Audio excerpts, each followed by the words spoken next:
and good evening. Oh my goodness me, it doesn't feel like we've been away for that long. That's because we haven't. It's literally only a day and a half maybe since we were last recording the podcast for match day 4 review.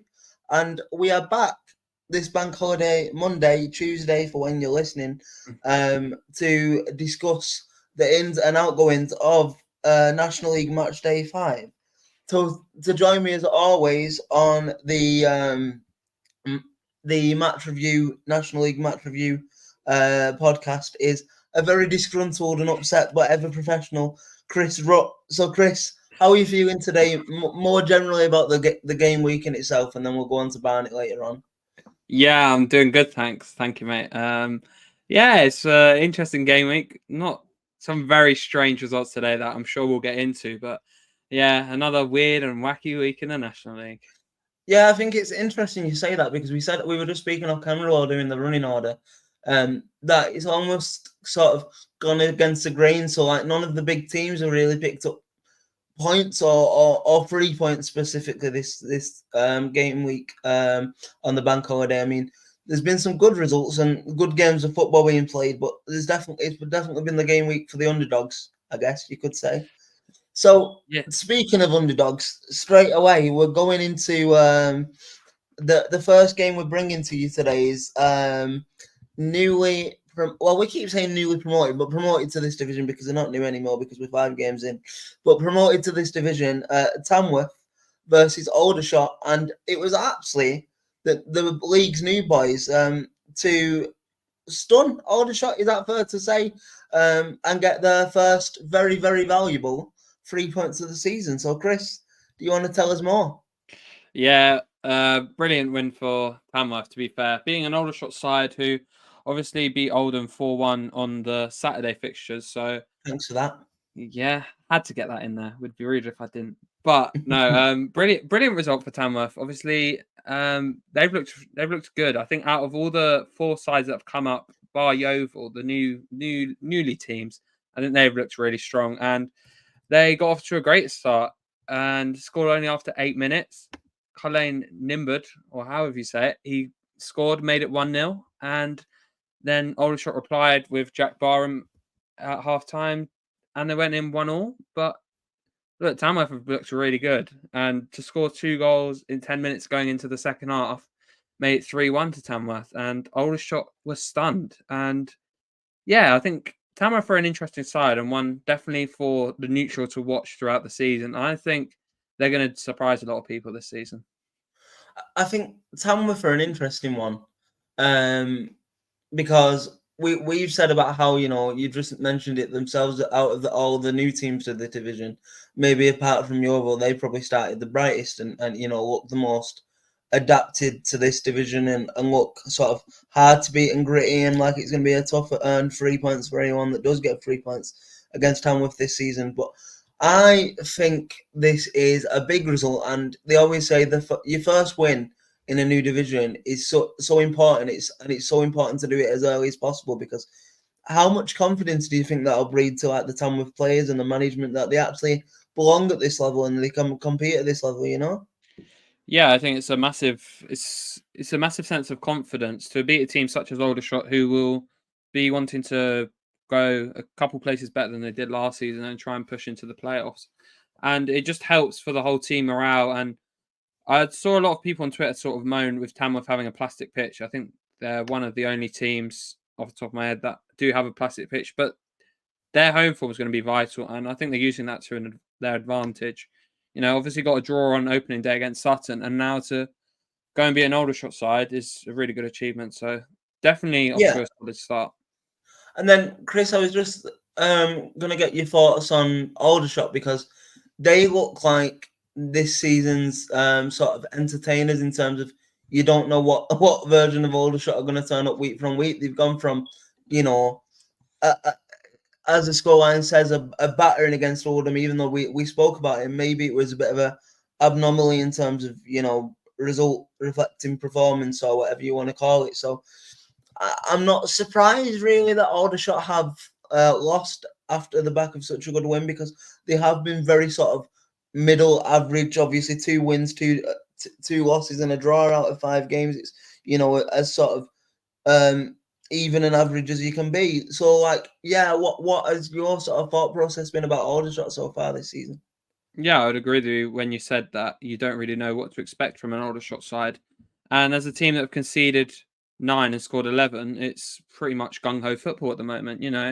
Like I think it's tough as an Aldershot fan at the moment just to see what your expectations are going into games, because it's clear you can score tons of goals, but also you're leaking a lot at the back. So I think it's one of them where Aldershot will slowly try and stabilize a little bit, because concede nine goals in, was it five games so far, is it's almost 2 a game, which is too high, and they can't keep relying on that attack to get I them out of think jail.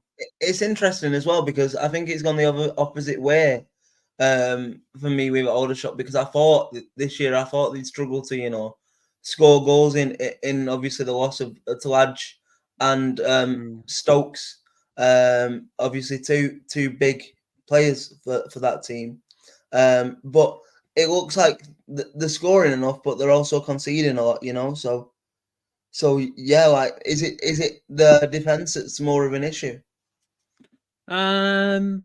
I'd probably say so. I think they had that issue a bit last season as well, because last season they were still scoring loads and loads of goals, but it seems like so far this year they are conceding a lot more than they did probably at the start of the previous season.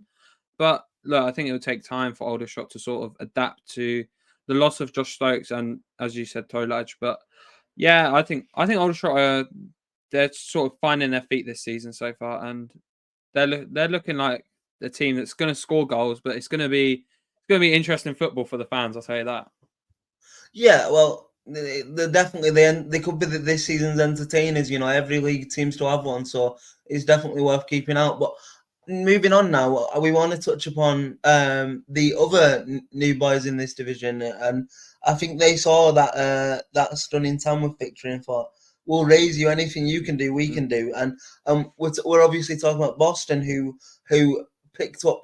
We said we were not worried for them, but they got um a, like a very sort of cat and mouse point on Saturday, but they were playing. Sorry, they went away to the York City Stadium and stunned York. I think it's fair to say. Boston came out the traps. They executed kind of the perfect away performance, I would call it. Both goals coming in the second half, which indicates to you it's probably an even game. And then maybe when the legs got a bit tired of the home team in the second half, that's when Boston probably stepped it up a bit, and they got a well-deserved victory. It was Hazel and Ward with the goals in the end, and I think it just kind of backs up. I'll start with York first, but it just kind of backs up with what we've been saying about York all season so far. Is like there's no doubt that they've got they've got the talent and stuff, and obviously it is only the first loss of the season. They've drawn 2, won 2, lost 1 now, but I think for me, York is dependent on 2 factors. It's dependent on the involvement of Ugler, like we spoke about in previous podcast, but it's also about getting this very talented squad to gel, and whether they're all actually going to apply themselves enough to actually get where they want to be and get in them playoff places. So that's my thoughts on York. But in terms of a very very good side, a very very good 3 points for Boston, that could be vital for them come the end of the season, because obviously they're still in that bottom 4 now, and it's very early to look at a top 7 and a bottom 4, granted, but they're still in there. But like we were just saying with Tamworth, I think once you get that first one, it's kind of like the monkey off your back a little bit, and you're sort of that feeling now, and I can guarantee them Boston United players will be itching to feel that feeling more often, won't they, Chris?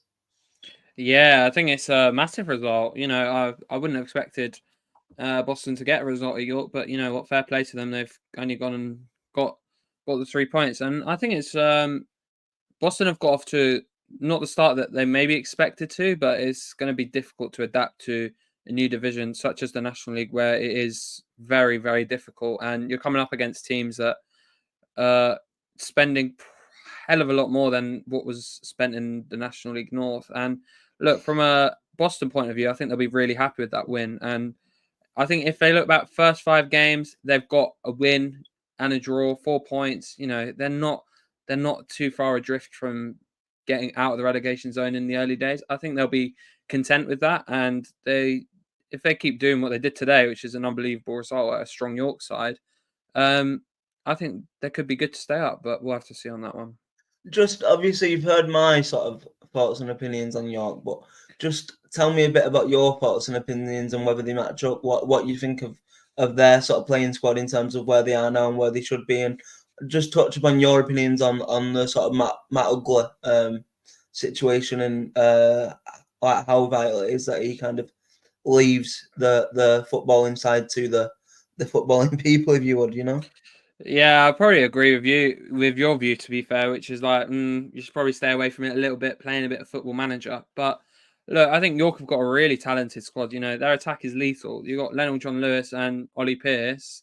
Their midfield is insane as well. Like, if you look on paper, York probably have a top 7 squad, but it just, I don't know why last season they almost went down, which would have been a travesty for them.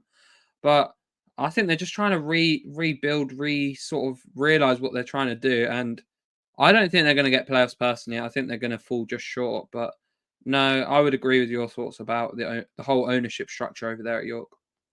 Absolutely, and we're only 5 games in, as we keep saying, but soon that 5 games will turn into 10 games, and if you don't start nipping these problems in the bud, you can be adrift before you know it, or adrift of where you want to be. So I think it's important points to raise.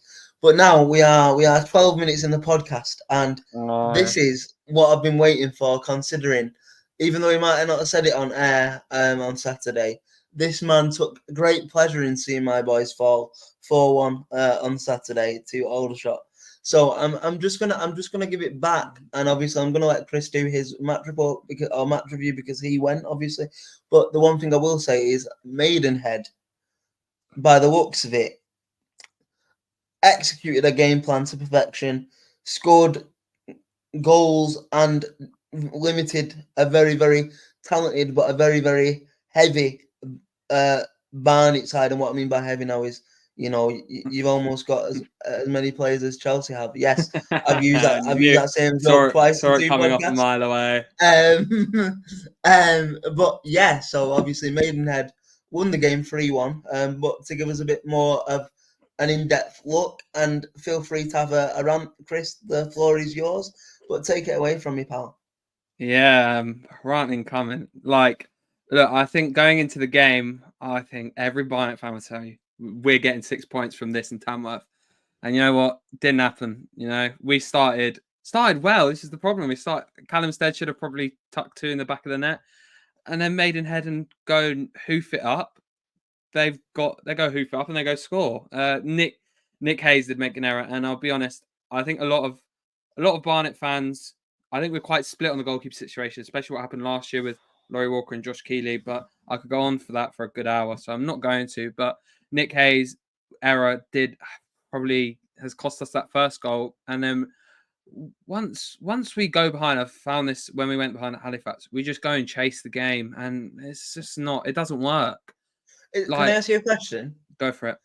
Did your game follow the same sort of pattern where once you were behind, you were pushing like we did at Aldershot, that you were kind of pushing players forward and it was leaving you a bit more open at the back? I don't think as much, because what we don't really push, like our line was the same, but we gave the ball away so many more times. Where I think maybe in your case it's putting more players forward. We were just rushing our passes. But yeah. And then they went 2-0 up in a simple 3-pass move. Craig Ross plays it to the fullback. He chips it over Ben Coker's head across the ball, and they score. And we're 2-0 down after I think about half an hour. But no, and then Callum Stead gets a goal just before half time, just to give us a little bit of hope. But no, to be fair to Maidenhead, they looked strong. I didn't expect them to be at all, but it's just it was a disappointing afternoon. We just didn't. We were awful, and I think that's what every Barnet fan will say to you after today's performance. But we're just going to forget about it and just move on to the next game, and that's all you can do. Yeah, absolutely, and I think you're right, probably, and this is why I think people should give credit to me and Lauren a little bit for coming up with an idea where we try and predict every single game week, because you can't do it in football really with any sort of conviction, and this result proves it, because I don't think anyone in this division that covers the division from a journalistic standpoint really give Maidenhead a serious chance today, and it's the first win of the season. You know, they lost. They'd lost for, was it 3 on the spin before this? Am I right in thinking? Yeah, then they got a draw at Fylde. You know, you've got to give them super credit for coming and doing a job. And look, I know it was an away game for you, and maybe the home team had the initiative, but still, I think that's a superb result for Maidenhead. And maybe, again, we were talking about Tamworth and Boston getting confidence in the bottom end of the table. Maidenhead are currently occupying one of them 4 relegation spots as well. So maybe it can be kind of the rocket up their asses a little bit to ignite their season. So, yeah. But it brings us on to a point that we're going to have a bit of a discussion on now in terms of, and that can be tied into an article that might be going up on our website to go with this podcast when it gets released. Barnet, for me, is obviously no panic stations as of yet. Let's not get it twisted. But we were speaking, you are one defeat away from already reaching a quarter of your defeats of the whole entire last season, and we are only 5 games in. Do you think bookies are like, journalists are like, pundits are like, have gone a little bit too quickly saying, oh, Barnet have made X, Y, and Z signings that they're going to walk the league, or they're absolutely nailed on title favourites? Or do you think it's just a case of bedding the players in, and you've obviously had a lot of turnover, so it will sort of come good eventually? Because I've got to be honest, in the predictions episode that me and Lauren did before the start of the season, I actually said, and I'm quite proud of it, because I predict a lot of things and they don't always come off, but I said, look, I expect Barnet to be up there. Of course I do, because you should have gone up last year, if I'm being honest, like you were the second best team in the division in normal season anyway, but it doesn't happen like that, I guess. But I said on the podcast, I said, my only worry for Barnet is they've signed 14, 15 players. And I think any team that has that many players coming in, it's going to take maybe a month and a half, 2 months for things to start smoothly clicking. And I wonder whether that's what we're kind of seeing now, the early season teething problems. And for you as a Barnet fan, try and take your sort of natural bias away a second and look at this from a journalistic point of view. Are you worried that maybe the job ahead might be more difficult than you first anticipated? And if you don't kind of step your gear up, there might be people on your tail that you didn't really expect to be on your tail. Yeah, I would agree with everything you've kind of said there. Yeah, I think the reason we've probably been favourites, obviously we were the highest team that didn't go up, so we came second last year. So I think naturally you're going to be favourites, and the amount of, we made, as you said, 15, 16 signings. So I think that sort of puts us in favourites bracket. But look, I'll be honest, we've lost our first 2 away games, and last season I think we were about 8th in the away form table. Our home form's been incredible. Like last season, I think we were had the second best home form, which really sort of pushed us on up the table. But yeah, I think it's a really tough one for us. Do I think we're title favourites? No. Do I think we'll be up there? Yes. But I think there's still quite a few teething issues that we currently face at the moment. But look, I think that amount of players. It's interesting as well, because we could have another little debate here, and obviously we're not in any rush, so we might as well. But I think it's always interesting for me, because you see these teams going for it in the summer and they're signing 13, 14 good quality players for this division, and you're thinking, Jesus, he could have a title winning side here, and they could you put some of your signings you were pulling, and I'm like how How have you done that? How is he at the National League level? And we were victim of it a little bit last season as well. You know, James Norwood, mainly Andrew Dallas as well. When he didn't really come in, well, he come in and big things were expected of him, and it didn't really happen for him. So, what a sort of expectation has to be for somewhere like Barnet compared to somewhere like Gateshead that like haven't like the world alike with transfers, but made a few key signings in probably the areas you needed to strengthen, but then like have a worked on and working method of football and the way that they want to play, and they've not changed that in best part of 2 years, even with a manager change.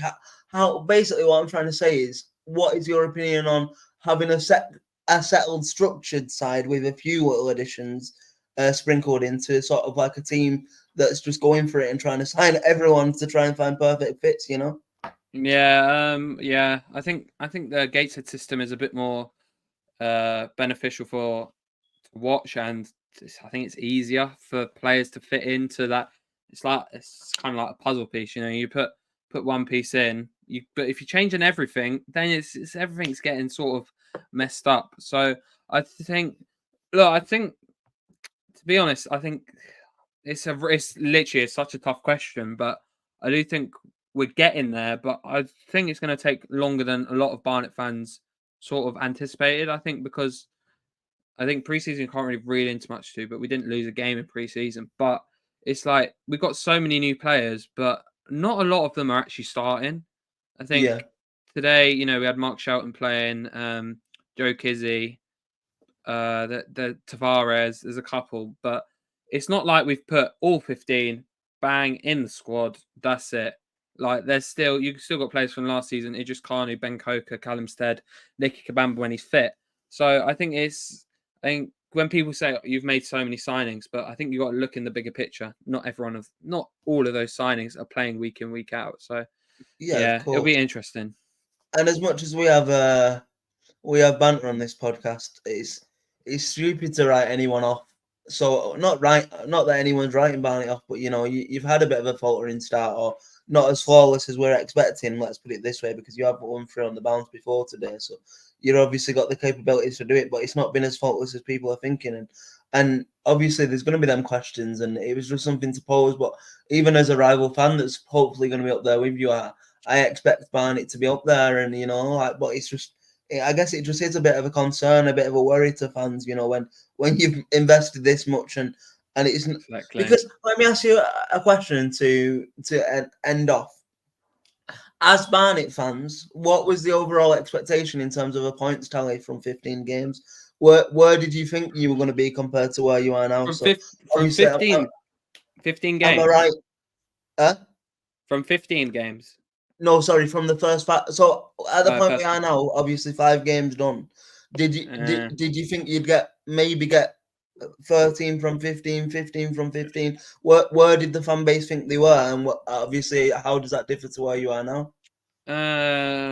I would say for a fan base, probably between 9 and 13. Because to be honest, I think all Barnet fans, when the fixture list came out, it's like, we got a tough start. But I think it's the problem is I found it's so annoying that we've gone and beaten Forest Green Rovers at home, Southend at home, who both of them sides are going to be up there this season. Let's not Yeah, make a joke of it. And then we've gone and lost to Maidenhead. I think that's what annoys the fan base. Like, we can go and and be a very very inconsistent exactly. Halifax side as well. Exactly. So it's Yeah, frustrating when you lose these games against the sides that won't be in playoff contention, but then we can beat the good teams at home. But yeah, it look, is mad. it's the first. We're only 5 games in. We're not even 10% way through the season. So look, No, there's a long yeah, way to go. So let's just see what happens. absolutely. So next up, and fourth in the running order, we thought might have been a bit harsh, but it was just because some of the bigger results were the first three. But we are touching upon Eastleigh versus Sutton now. Eastleigh were coming into this game off protecting a 100% win start. They got 4 wins from 4. They were the only team in the division to do so, and they obviously we know Sutton are going to be challenges and are going to be tough to everyone. So there's no shame in getting a point at home to Sutton at all. But in terms of that streak is now broken. Now that I'm right in thinking, I think that there's no team now that hasn't lost a game in the division in the opening 5 games. So yeah, like Chris, I'll come to you first. Obviously, it was where are we? Just 1 second. My computer loves to mess me about. So yeah, it was 1-1, and Eastleigh actually fell behind through Vaz on the 13th minute, and then it was that man. Who else? When we speak about Eastleigh and goals, then Paul McCallum, who over the last couple of game weeks or game fixtures has started, really showing up again. And I do worry a bit from Eastleigh in terms of this whole push. If Maguire and McCallum got injured at the same time for any sort of period, are they, where else does the creativity come from? So there's that question that we're going to have a discussion about. So think about that as well, Chris. But in terms of, it's definitely a point gained for Eastleigh, I would say, because nobody expected them to be, in and around the top echelons of this division. But are they kind of, very reliant on Maguire and McCallum, do you think? Where do you see it? Yeah, I would agree with you. I think that's the key. The key for Eastleigh, if they can keep those two players fit, and with McCallum especially at the club, I think Eastleigh will kick on and really, really, as we said last week, they were an underrated side that no one's really put them in that sort of promotion/champions kind of level, which, maybe everyone's got their opinions, but I think Eastleigh, they've started the season really well. And, to get 13 points from 5 is an unbelievable start. And look, they look really strong. They look strong. They look solid at the back and they can score goals. And that's what you want in a football team. So they look really good. Yeah, absolutely. And then from a Sutton perspective now, we are looking at a Sutton side new to this division that have played 5 games, 1, 2, drawn 3, but they are yet to lose. No, is that right? Yeah, they haven't. Yeah, they are they're yet unbeaten. to lose. Obviously, they've scored 4. Scored 10, conceded 4, with a goal difference of 6. So it's almost the perfect start, isn't it, for Sutton? Really, I don't think you could ask for much more than that. I mean, if I'm being honest, the way I saw this season going after 5 games, I automatically in my predictions I would have probably said Barnet number 1, maybe Gateshead number 2, and or Sutton number 2 and Gateshead number 3. So he's not too far away from what I thought he was going to be in terms of where we are now. But I think that's a credit to Eastleigh for, shutting us all up and proving us all wrong. But from a Sutton perspective, obviously, we have spoken to Steve Morrison as the season has progressed in the interview. And, his aim is to get out of this division as fast as he can, as I'm sure anyone is at this division. But that's a really good start, isn't it? Still not to lose a game. But I don't know. I don't know what I was expecting. I think it's probably a little bit like Barnet in terms of there was such a high turnover of both players in and out of Sutton this year. Like it could have gone either way, and luckily for them, it's going the positive way. But yeah, do you think Sutton can sort of maintain this run and like where do you think they'll come unstuck, if anywhere, really, in terms of their aims and ambitions this year? Yeah, I think they've got off to a really positive start, and one of the only 3 teams to be unbeaten is good, and they've got off to a good start with a tricky start to the season as well, to be fair. So, where will they be unstuck? I'm not 100% sure, but you know what? You got the teams like Barnet, Oldham, Gateshead. That I think will be a challenging test for them. And look, Eastleigh looks strong, but look, I think that's a good point for Sutton. They've had a really difficult start with games such as York, such as Tamworth away on that pitch. And on that first game of the season, it was hot.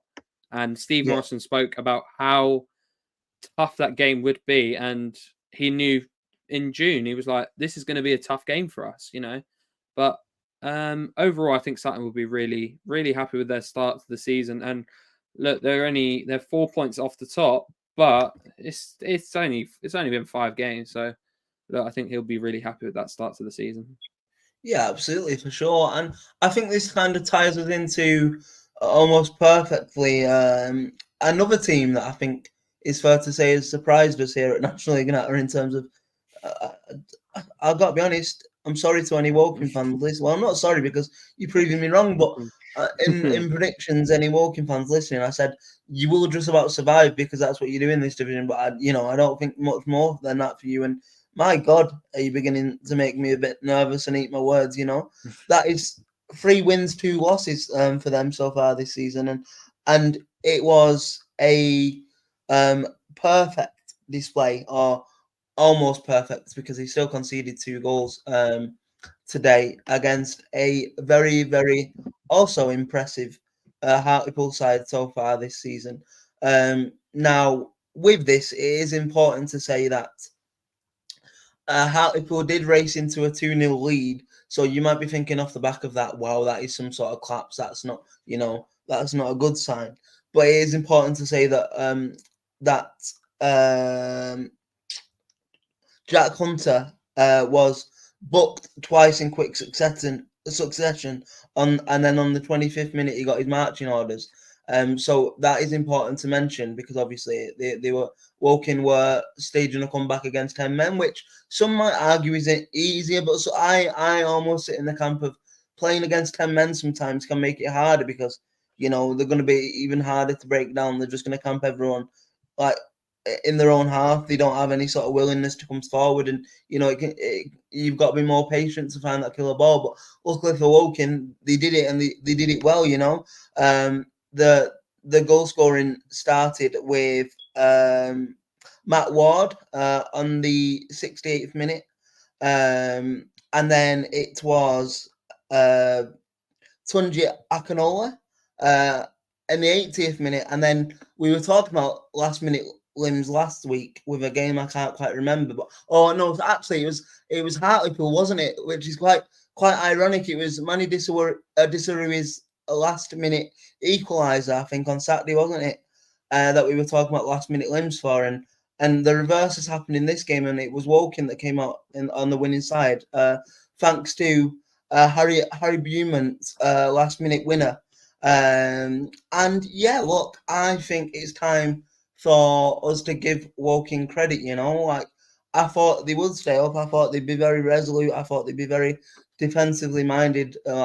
But they'd get the job done. But at the minute, they're exceeding everyone's expectations, and they find themselves well in them playoff places. Obviously, it's only 5 games, like we keep saying, but you've got to be very, very happy with your org, if I'm right, Chris. Yeah, 100%. I think we've both agreed that we didn't really expect Woking to be up there, but really good comeback from them. Obviously had the man advantage, but look, I think Woking can be really, really happy with how they've started the season. Really, a disappointing first 2 games, but now they've won 3 on the bounce. And look, Woking have sort of turned a little corner after getting their flurries of red cards in the opening 2 games. They've looked strong, and look, they're beating teams like Hartlepool, who I think a lot of people expected them to be up there. And for a last minute winner as well, that's no better feeling, and puts them in 4th place in the National League. I just think they're gonna surprise us. Like even we said, I think maybe two episodes ago, we were like, no, Woking are in trouble. But that's how quick football changes. I think that was just the fact of 2 red cards in 2 games. You start thinking, wow, is there a bit of a disciplinary issue here? Like, what's going on? But they seem to have stamped that out quite early, and are shocking a few people. But it is interesting to say, like, obviously, this season to me it seems like there is a lot more red cards in this division getting branded out so early on. Like if it's not Woking, it's Hartlepool. Like, do you think referees are clamping down a little bit more on behaviour and tackles and stuff? Do you think we'll see that a bit more going forward? And do you think the red card average will be up this season compared to last season? Yeah, I think so. It seems like there's been a lot more red cards than last season, just in how it's been really. But no, that is a really good point because I think you're getting a lot more yellow cards, which will lead into those red cards. As the rest, they're not really like if a player kicks the ball away, straight yellow card. Yeah. But then also, this is the National League. The referees aren't the best. Yes, of So I course. think we can agree. But the ref, yeah, I'm not a fan of talking about refs. I'll be honest. Fair enough. Fair enough. And then just to finish off, obviously, it's important to say, maybe a bad day at the office for Hartlepool, but I think it's still quite a relatively strong start to the season for them. Obviously, played 5, won 2, drawn 2, lost 1, so it is the first loss of the season. They are only outside the playoffs now on goal difference. Obviously, Hartlepool have been in this division a good number of seasons now, so they will be harbouring ambitions to get out here at this attempt. But I think they're another one that's gone under the radar. They've signed a few ex-Oldham players that I'll be honest, I was quite happy to let go. And just because I think we can be aiming for better, and in my opinion, we have brought in better, but they seem to be working for them in Kieran Freeman and Nathan Sherrin, that is. And look, I think you've got to be happy with that. And it's not a bad start. Of course, it's a bad day at the office, and you were 2-0 up, and maybe there wasn't the need at the time. Obviously, I have not seen the highlights yet, but maybe somebody should have had a word with Hunter and be like, after the first yellow, just calm yourself down a bit, because, like I said, it happened in rather quick succession, I believe. So it was. I'm just having a look. Yeah. So it says here, Jack Hunter was booked in twice in quick succession and was sent off in the 25th minute. So he got his yellow card on the 23rd minute and then sent off on the 25th minute.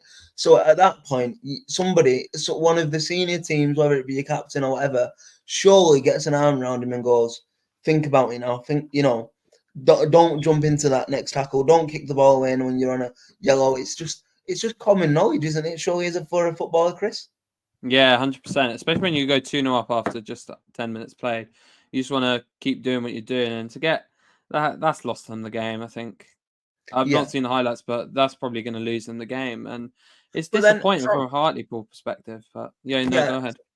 from a Hartlepool perspective as well, then just to finish up, where would you agree with the sort of the fact that they'll quite be happy to go quite under the radar and maybe not be in the same talk as Oldham, Barnet, Gateshead, them sort of teams that people are expecting to be up there all season? I've not really heard the same for Hartlepool, if I'm being honest. But do you think their fans will suit that kind of going up, doing the business under the radar a little bit?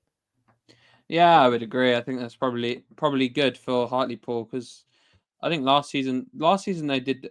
Obviously, it was their first year back in the National League after their EFL relegation. But look, I think they'll be happy with the start. But today is a disappointing afternoon.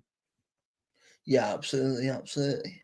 And then just to finish off before we take an ad break, the last of the first half games we're going to touch upon is quite a good high scoring draw in it was Southend 2, Dagenham and Redbridge 2. So Chris, do you want to take us away on that a little bit for us? I will. Obviously, a little derby in the National League. You don't get many of them, but yeah, a 2-2 draw down at Southend, and yeah, it was an interesting game. Obviously, my team played them on Saturday, and I didn't think they were all that. But Southend did take the lead just after 5 minutes played, with Ollie Coker making the scoring after making it 1-0, but then Dagenham fought back with a penalty, won, and scored by Reece Grego Cox. And yeah, that was the first half, going in 1-1 into the break, and then it went to Dagenham. Dagenham took the lead in the 74th minute with Josh Reed firing in the goal to think that Dagenham were going to get a win, but as a Southend fans will say it, GSM scores. I think it's their top goal. I think he scored like 5 goals this season, which is, for a right back, is mental. Yeah, And scored crazy. a 93rd minute equaliser, which, you know what, I think Dagenham will be really disappointed, because it happened. I was speaking to a couple of Dagenham fans, and they were like, we can't hold on to a lead, and that has just happened in their derby against Southend, but Southend saving a point right at the death. I think what's really interesting there is, if you look at that league table now, it's 2 teams with pretty much identical records. There's only 1 goal separating both sides, So I'm Crazy. gonna ask you the dreaded question: if you're which manager do you think takes the is happier with the point? Would you automatically go with obviously Daggers because of the nature it came about, or would you say Southend? Like, which way do you look at that from that sort of point of view? So I'd say in the game in general, you probably Southend. They've scored a late goal just to equalise and sort of get maybe bragging rights, whatever it is quite a fierce start. I think Dagenham brought 800 down, which is good to be fair. And but I think overall to the start of the season, I think Southend will be quite disappointed how they've started their season. Look, with the ownership issues last season, I think they've wanted to go and kick on into the playoffs, but that hasn't really happened so far. And then you've got Dagenham who are trying to just crawl back to where they were a couple seasons ago. But look, both on 6 points. I think Dagenham will be the happier of the two sides. Yeah, I agree. And from a Southend point of view, I think it's interesting because Mayer worked absolute miracles really in certain situations last year, and then players as well deserve a lot of credit for how strongly they finished. And if it wasn't for that dreaded 10-point deduction, they would have been well in the playoffs. And I reckon the momentum that they had and the team spirit that they had, I actually think if it wasn't for that 10 points, they probably would have won the playoffs. Just because I think it was that type of season for them. Everyone was so together and like they were such a hard unit to beat. But now it seems like, again, I know it's very early, but it seems like obviously the embargo has been lifted. They've got new ownership now, and they've only got. So I'm looking here. They've only won 1 in 5 games. Obviously drawing 3. So it's you could argue obviously the main thing is that the club is healthy and they've got new ownership and stuff, of course, and they can sign players freely, but it's not as strong as a start as it was last season for them, and even under probably easier circumstances, is it, Chris? Where do you see sort of Southend now, and like, do you think they'll have enough to push in around and be sort of one of the contenders like everyone's expecting them to be? Yeah, I would expect Southend to get back up into the problem that I see with Southend, and which I kind of saw on Saturday, was they don't really have a striker. Obviously, they've got Josh Walker, but he is injured, and he's a player that's very injury prone. We had him, he didn't make that many appearances because of injuries, and they've got Harry Cardwell, but I think they do need that player who's able to probably play 85% of the games and be a proper striker for Southend, because that was their issue last season, and I think they've got a similar issue this year. So if they can get a striker in that can play the majority of the season, I think that's the first place to start for them. Amazing. Now we've been chatting a lot, going into a lot of different directions, and I've just noticed we are almost 45 minutes in the podcast, and we are yet to hear from our wonderful sponsors. Shall we do that at the halfway mark right now and come back and discuss the second half of the results? So yeah, let's do that. Let's let you wonderful listeners hear from the people that allow us to do this wonderful podcast, and we'll be back with you in just a couple of minutes.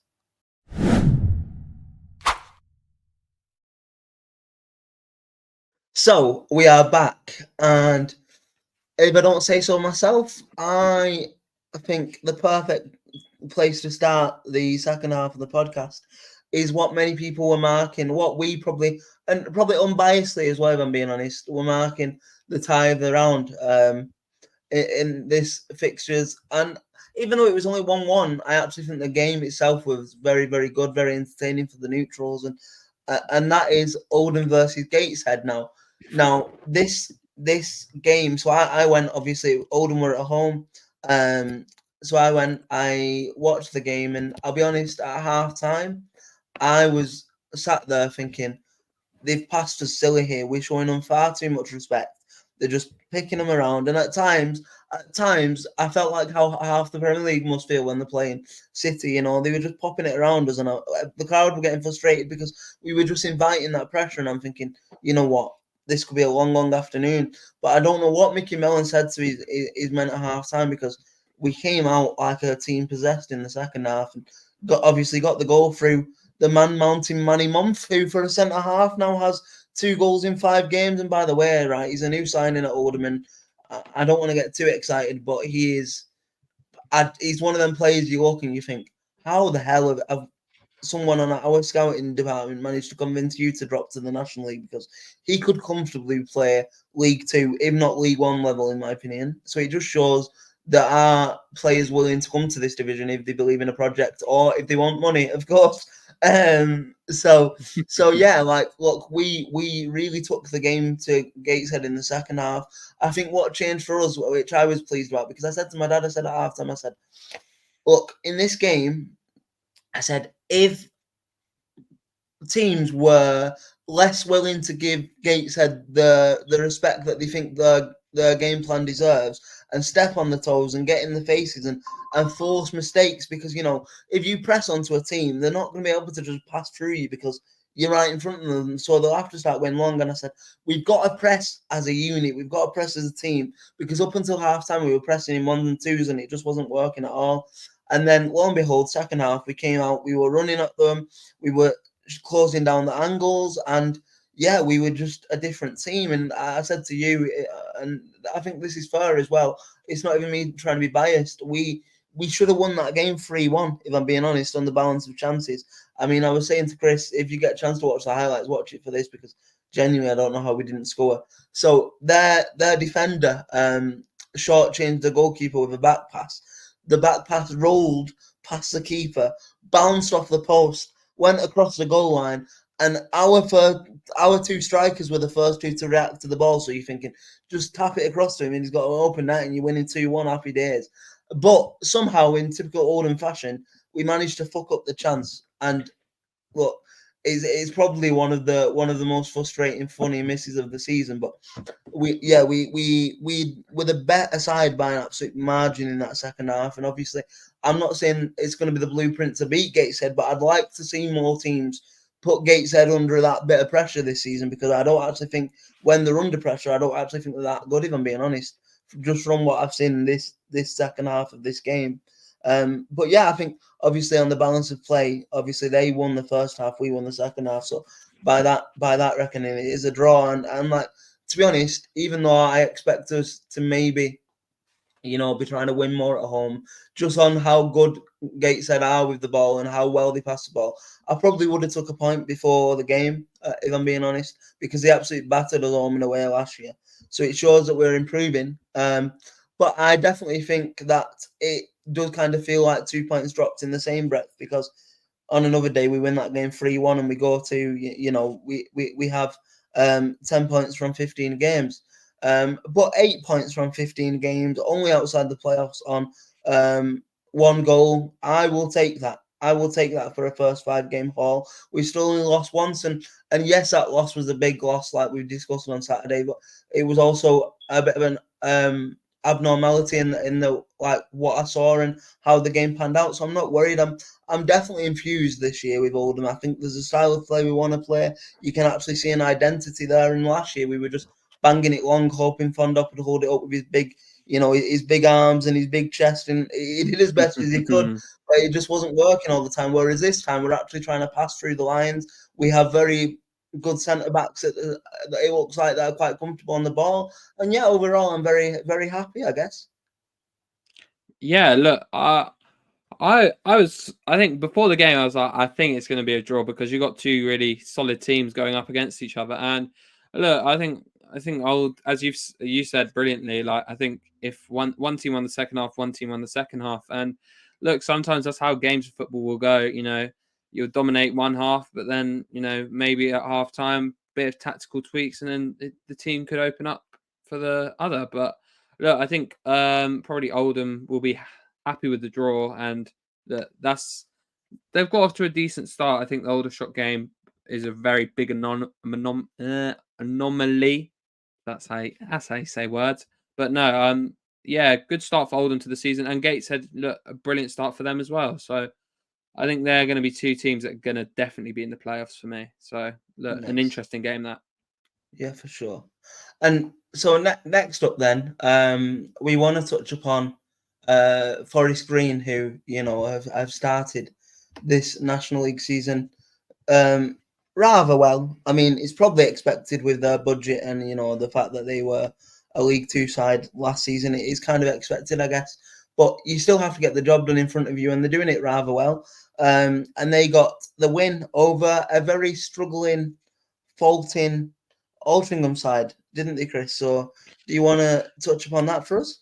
Yeah, I'll go for it. Forest Green Rovers against Altrincham, a 2-1 victory for Forest Green Rovers, and their first home game of the season after 4 games on the spin on the road. So yeah, really, really interesting game. Christian Deutsch scored after 20 minutes to give Forest Green Rovers the lead, and that's his 4th goal of the season already. So he's looking like a player that will be pushing up for that golden boot chance. And then Altrincham scored with a late equaliser, a deflected goal from George Wilson, and giving Alti potentially a late point, but it's never that simple in football, with Charlie McCann scoring a 94th minute winner to give Altrincham, Absolute scenes give across the Forest division Green this week with late winners.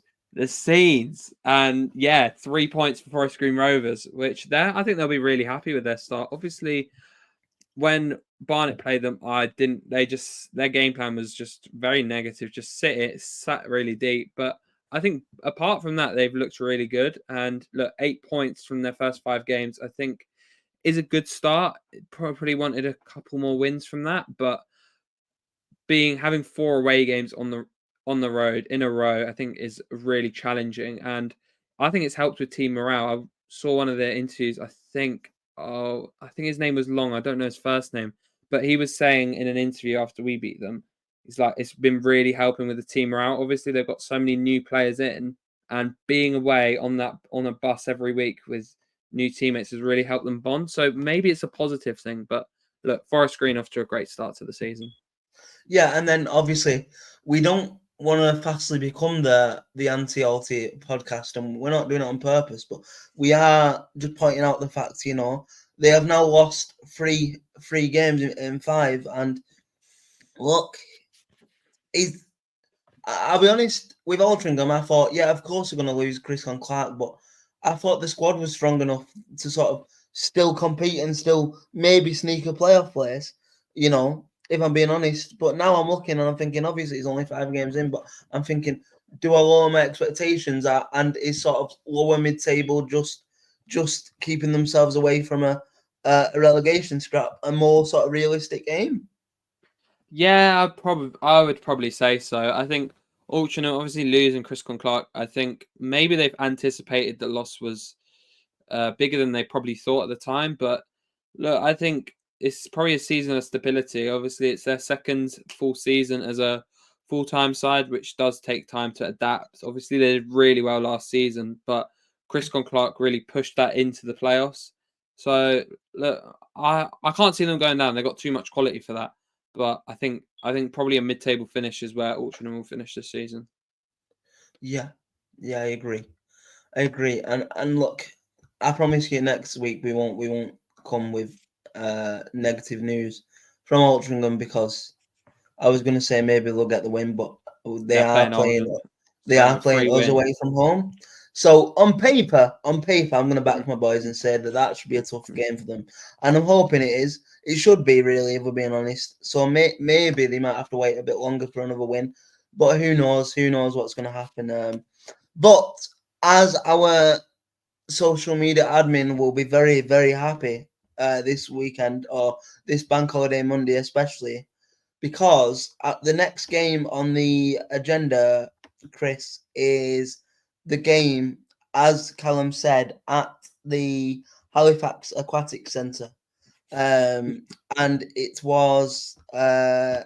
ended 1-0 to Solihull Moors. And what is going on here? Sorry, technical difficulties everywhere at the minute today. Sorry, bear with me, please. Chris, if you want to carry on, Yeah, just while I'll go for it.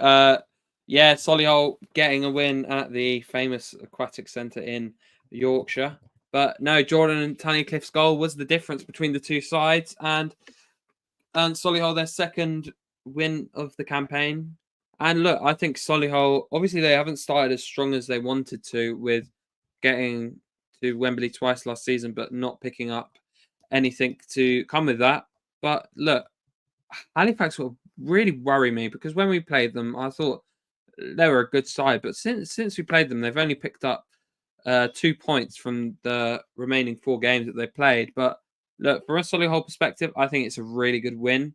And they're sort of getting into their stride a little bit and now pushed up to 12th in the table. But from a Halifax point of view, you are sort of questioning what's going on, really. After such a positive start to the season, now you sort of not really kicked on from that result. So it'd be interesting to see what kind of happens with Halifax for the rest of the season. Yeah, a couple of things. I'll be honest. So we have a friend of the podcast, and you'll know him on Twitter. He has an absolutely phenomenal Twitter account for player analysis, football analysis. He's called HC on Twitter. Our friend Heath, he is a resident of Halifax, and he was saying to Callum in our group chat that apparently Halifax were the better side for the majority, and Solihull Moors just took the chance and got the goal, and then probably stupidly, if we're being honest. The one thing we probably should touch upon is Stevens' red card in the 94th minute of the game. Now, again, I've got to question the mentality of any footballer that is prepared to get themselves a sending off in the 94th minute, because the game's done. So granted, you've won the game anyway with 10 men, fair enough. But you're now missing the next 3 games for what?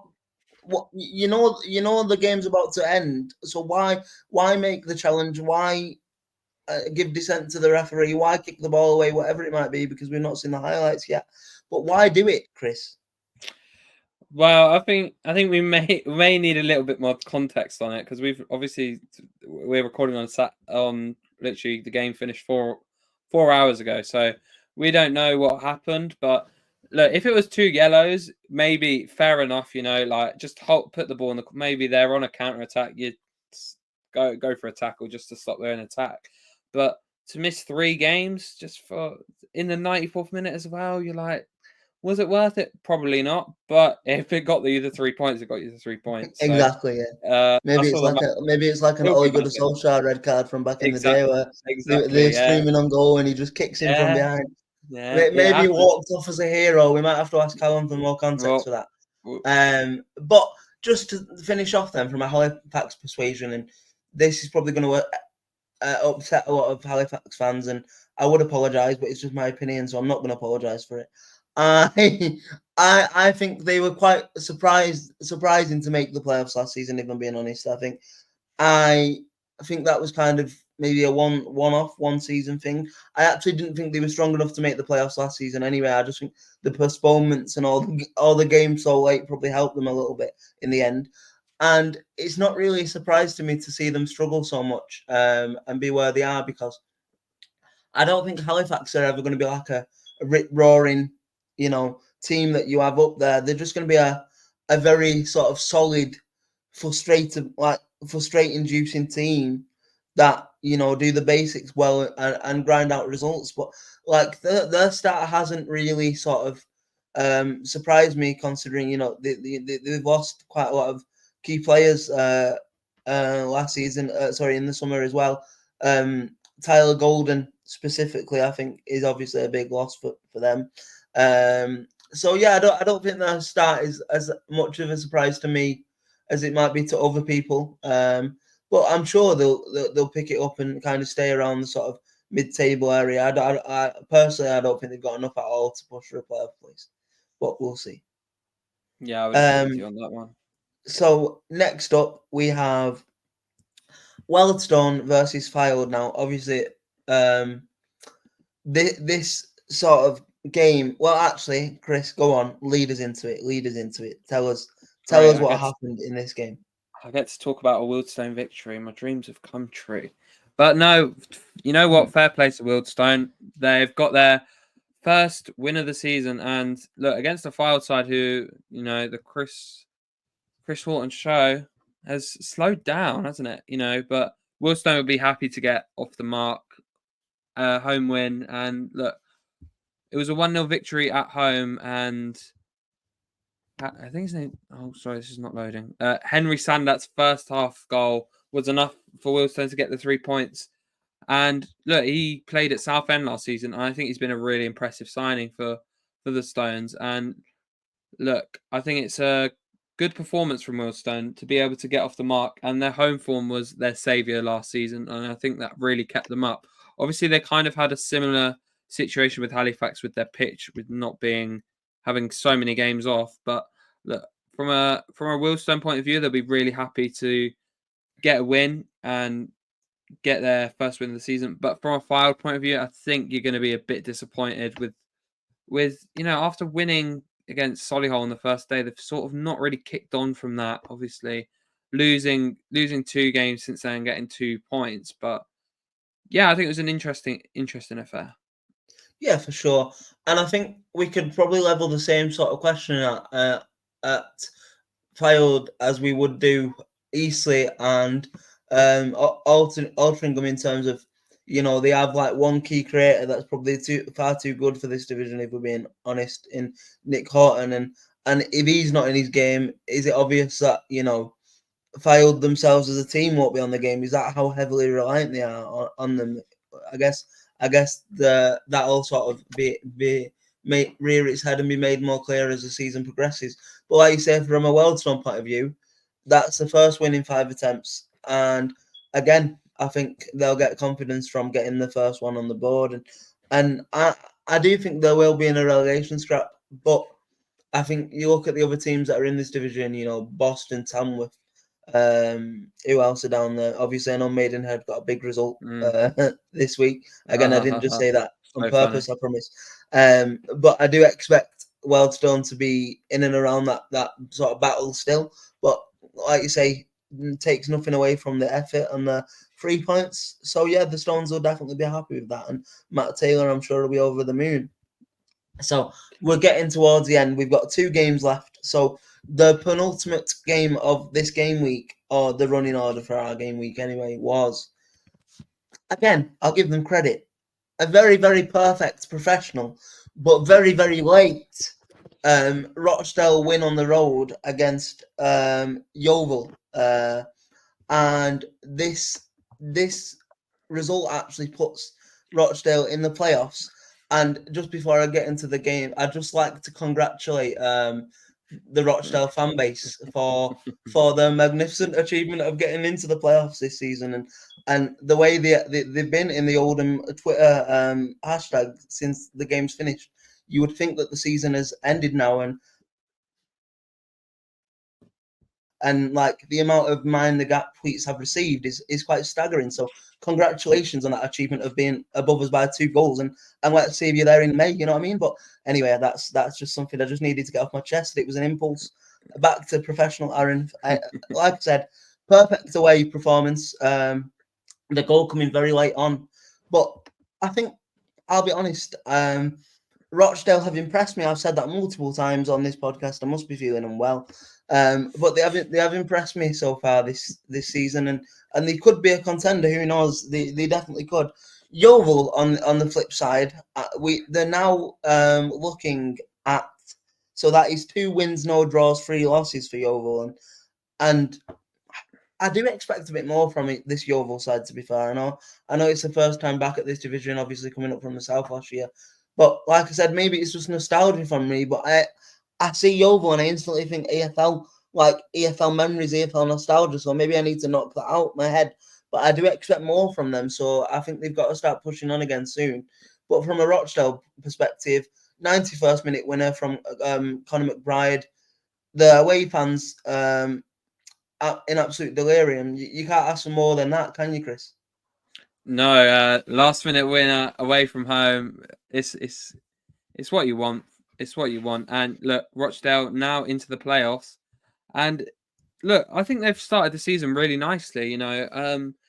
I think we expected Rochdale to really kick on from probably a disappointing last season, but overall good season for the club stability. And yeah, it's a positive start for Rochdale, who want to really be in that hunt for like a 5th, 6th, 7th place finish this season. But from a Yeovil perspective, I think I think they're trying to adjust to the National League so far, and it's been a tough start for them. Obviously, 6 points from their first 5 games is not an awful return, but I think they're adjusting to life back in the 5th tier. Mm-hmm. Yeah, I think that's fair enough. I think that's fair enough. And then just to finish off the podcast for this week before we do podium is Braintree Town 0, Ebbsfleet United 0, and I don't think there's too much to say about this game other than I think maybe obviously Ebbsfleet have lost, like, stopped the rot. You know, they were coming off the back of this off 4 back-to-back defeats, rock bottom of the table, and they've stopped the rot, which is obviously a positive, isn't it, Chris? But in terms of if you want to survive and you are the experienced team in this relegation battle, especially when it comes to Braintree, you've got to be putting your competition away, haven't you? Really, or at least showing more, giving a better account of yourself. Now, obviously, I know they lost Dominic Samuel quite early through injury, so that might have affected the game plan. But it seemed like Braintree had actually the better of the chances. So maybe it's actually a point gained rather than 2 points dropped for Ebbsfleet based on that. I just wondered what your sort of thoughts and opinions were. Yeah, I think it's going to be a long, tough season for Ebbsfleet. Look, I think they're in such a weird position because they've got rid of quite a few of their players. Miles Kenlock and Billy Clifford have come to us, and I think they were key players for them last season. I don't think they've really replaced those players, and look, it's a big loss for them, and they're I think they're going to be a team that's going to struggle this season. But from Braintree, look, that's another point gained, and they've looked good at home. So look, for them to be 5 points from 5 is not bad. It's not a great return, but for Braintree, I think they're just settling into the division now, and look, they've looked okay, and look, they beat an Aldershot side who I think Aldershot are going to be one of those teams that I've said before. It's just going to be their results are going to be up and down throughout the season, just how many goals and they score and concede. But yeah. So that brings the end to the recap of the action, and we're already 5 game weeks in, which is quite scary if you think about the amount of prep that goes into these podcasts, the amount of prep that goes into pre-season, and we've blinked and 5 game weeks are gone, or 5 matches are gone. Maybe not 5 game weeks because there's like 3 this week.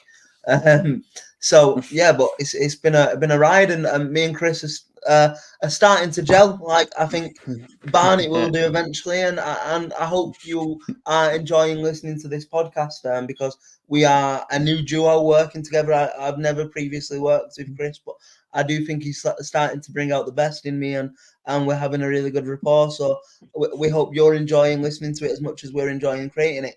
But before I get too soppy, shall we go on to the best bit of the podcast and do the podium? Yeah, I think we should. Right.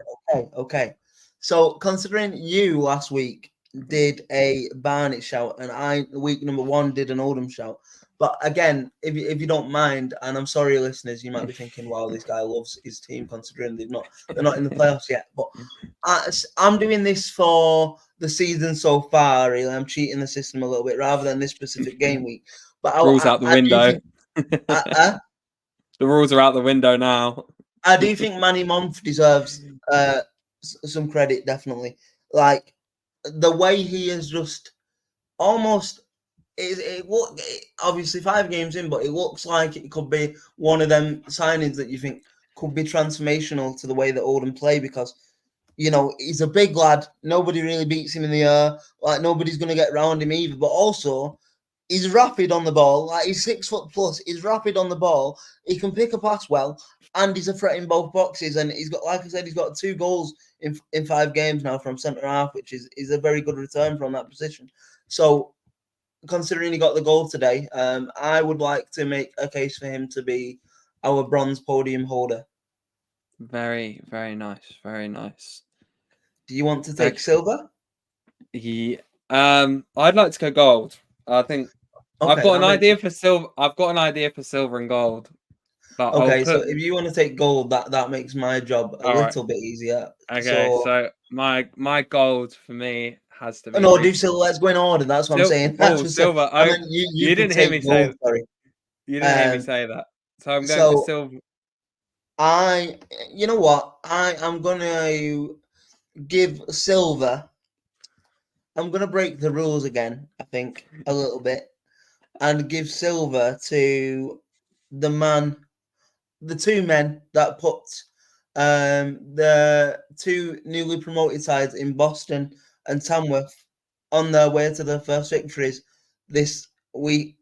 So I'm going to give it to how did we say we pronounce his name? Tisha Kunya. Is that how we're saying it? I think Tish you go. Kunya. I'm going to go with that. Tish Kunya. Go for it, mate. And so he gets silver, and he's holding the fort with. 1 second. He is holding the fort with Josh Hazel for Boston United. But yeah, so we're gonna have a joint silver. I think if you're happy with that, Chris. I'm right. Okay, so I'm going to ask: can we do a joint gold as well? Because I think I can't. I don't think we can leave it. I think that's a bit too fence sitting for me. I don't think. I don't think you can have a joint silver and a joint gold in the same. Okay. Okay. All right, I'll stick with what I said for gold because he was unbelievable today. I'm going to go with Reece Smith from Maidenhead. Obviously, got those 2 goals that really just set the game away from us. But look, a really good performance from Reece Smith, and look, a really good performance from Maidenhead United, and to get their first win of the season against a very good Barnet side. Absolutely, absolutely. And I'd just like to acknowledge I made a little bit of a mistake there. I said Josh Hazel. His name is actually Jacob Hazel. So I apologise to any Boston fans listening. Genuine mistake. But it is hard to keep across everyone's names of 24 teams in this division. So we do our best. But yeah, Jacob Hazel takes a joint silver. And yeah, I'm happy with that gold shout, definitely. So... Perfect. Unless there's anything else for you, Chris, I think it's time to say au revoir and goodbye to game week number 5. And attention turns to Saturday for game week number 6. Now, we're not going to say much about our thoughts and opinions on game week number 6 because that's mine and Lauren's job for a Thursday afternoon. So we'll be recording that on a Thursday afternoon, along with the return of Predictions League, which I'm 2-1 up on, by the way. Just putting that out there. The tattoo is getting ever closer.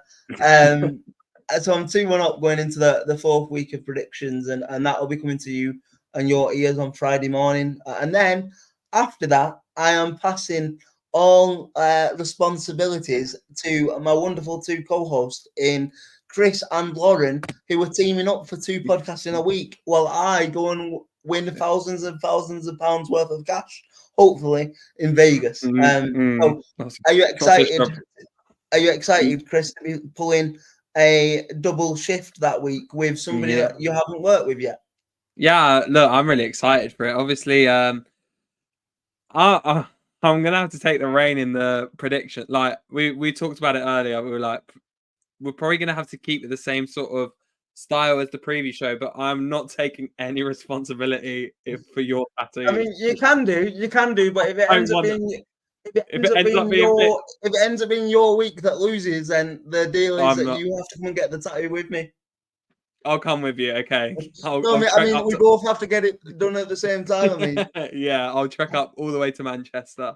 Nice, we love the commitment.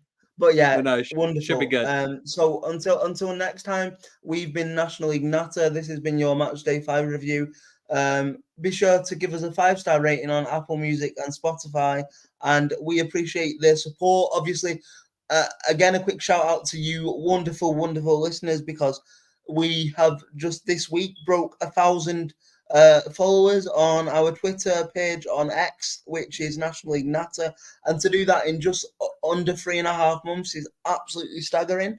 So long may that growth continue, and that is down to our main man and the best social media admin in the game, Callum. So yeah, things are growing, things are exciting, and until the next time, we've been National League Natter, and we'll see you on the other side. Take care.